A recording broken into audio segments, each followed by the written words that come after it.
You're buying a house using an FHA loan and the appraisal came in low on the house that you are purchasing. Well, I'm gonna deep dive into some home buyers options when you do receive an FHA low appraisal, because you might be thinking that you are done, you're not gonna buy this house, but you got some powerful moves in your hand on how to move forward in continuing on purchasing the house. So let's go.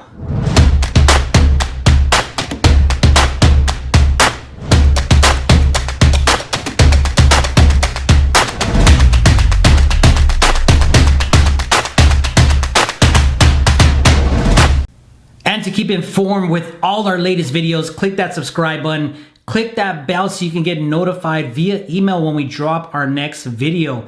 We're just bringing value and content for you, the home buyer, as home buyer tips, the home seller tips, and investment tips as well. Okay, so what are my options as a home buyer if the appraisal comes in low on the house that I'm purchasing using a FHA loan? One option is that you have powerful moves when you're buying this house, meaning that that property is tagged for 120 days at that appraisal value.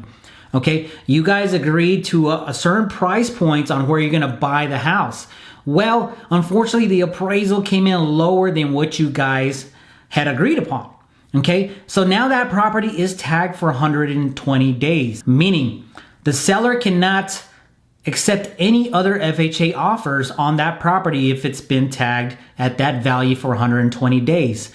They can cancel the contract, relist it, and hope to get a conventional buyer instead of an FHA buyer.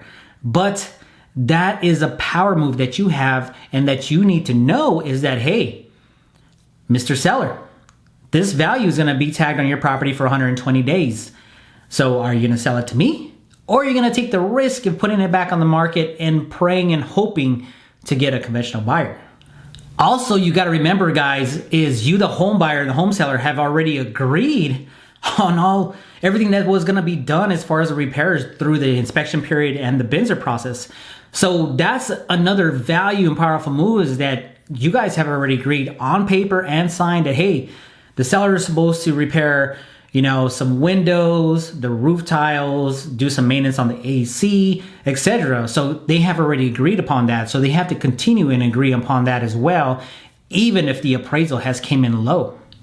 Now, tip number 3 is that when you guys are running your purchase contract with your loan officer, at a certain price point was your certain payment. But now that the appraisal has came in lower, well, your payment has actually decreased a little bit.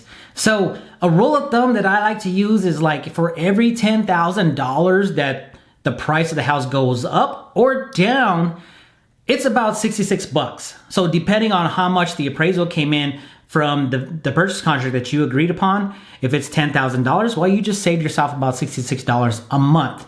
If it's a little bit less, well, you can calculate it yourself, but at least you're saving more money in the long run, and you're putting more money in your pocket because your payment has just been reduced. Now, as a home buyer, you really need to do this. You need to tell your lender, okay, and your real estate agent that you want that appraisal to be uploaded to FHA Connection. Now, you're probably like, what is FHA Connection? Well, it's a backdoor system where appraisers go in to see if a property has been appraised with a FHA loan. Okay, when you receive that appraisal and it doesn't meet the purchase price, you need to tell your lender, hey, I want you to upload this to FHA Connection because I want that value to be tagged for 120 days on that property.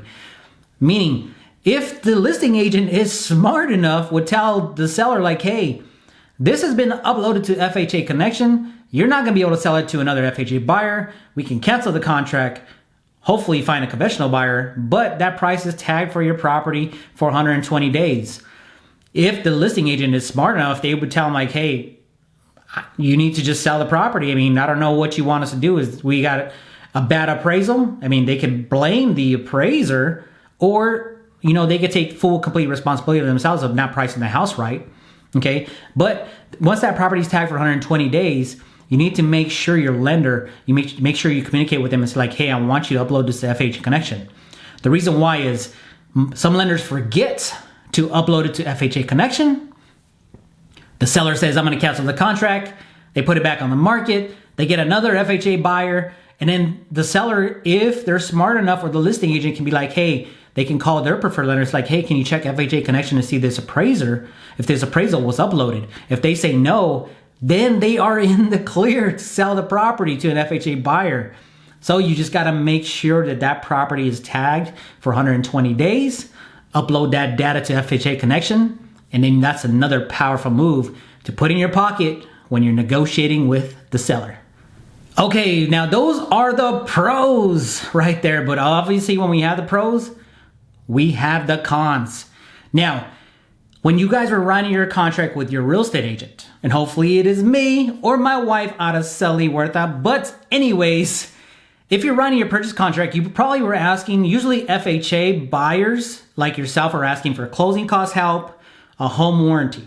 Okay, those are the main two items.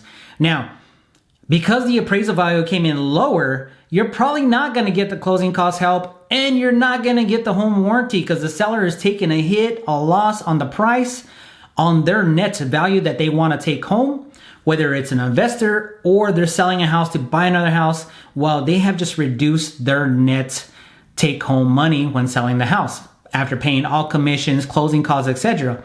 Well, your closing cost seller concession that you asked for, which is typically between $3,000 to $5,000, you're not going to get that anymore. So that means that not only you're going to have to come in with your down payment, which is 3.5%, but you're going to need extra cash for the closing costs. So you're going to have to try to finagle something like, hey, I need more money now, not only for the down payment, but for my closing costs. So your closing cost money might have to come in a form of a loan with your 401k, a gift, etc. Or if you have savings, you're going to have to bring some more money down. Home warranty. The seller's not going to pay for the home warranty. Typically, a home warranty, I try to give my clients about $550 to cover everything, the AC unit, some of the appliances, etc. Because in the summer in Arizona, ACs tend to go out, okay? Just a heads up. So that not only that is you're not going to get a home warranty. So if you do want a home warranty to cover the AC, which is typically the most important thing in Arizona, is you're going to have to come out of pocket as well. There's some home warranties that they charge probably about $380 for that. So that's another cost to you as a home buyer if you want to move forward with this house because you love the house, you like the price, but you lost a couple items as well. Okay, so I hope you enjoy these home buyer options when you do receive an FHA low appraisal. I know there's some pros, I know there's some cons, but ultimately you just got to be mindful of you're going to move forward, cancel the contract if you really do need the seller concessions, and go shopping for another house. Ultimately, it's your decision. I'm just giving you the facts and the truth with our channel and this video. So do us a favor, don't forget to hit the subscribe button. Click that bell to get notified when we drop our next video, because once we upload our next video, you will be notified via email on our latest video. We're just bringing home buyer tips, home seller tips, and investment tips to you, the community, so you can make a better sound decision when you're thinking about buying, selling, or investing in real estate. Once again, I am Victor Huerta, a local real estate agent here in Arizona, and we'll see you on the next video.